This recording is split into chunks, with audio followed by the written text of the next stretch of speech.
തങ്ങൾ ഉൾപ്പെടെ ഈ മഹത്തുക്കളുടെ മുഴുവൻ വിചാരം അല്ലാഹുവിനാണ്. ഗൗസുൽ ആദം തങ്ങളുടെ ഒരു സംഭവം ഓർക്കുകയാണ്.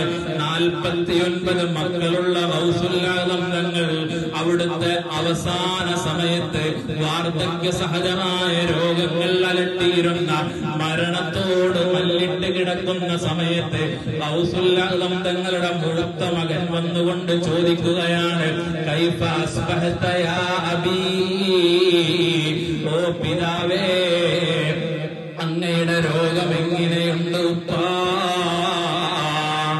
ഗൗസുൽ ആദം തങ്ങൾ മറുപടി പറയുകയാണ്, ജമീഉ അളാഇ തുഗ്ലിമുനി,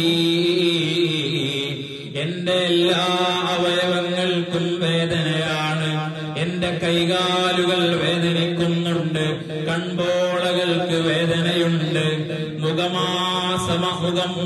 വേദനിക്കുന്നുണ്ട്, കാലുകൾ വേദനിക്കുന്നുണ്ട്, എന്റെ ശരീരമാസകലം വേദനയാണ്. ഇല്ലാ ഖൽബി, എന്റെ ഖൽബിന് മാത്രം വേദനയില്ല. കാരണം ഖൽബി ഇൻദ റബ്ബി, എന്റെ ഖൽബ് അല്ലാഹുവിലാണ്. എന്റെ വിചാരം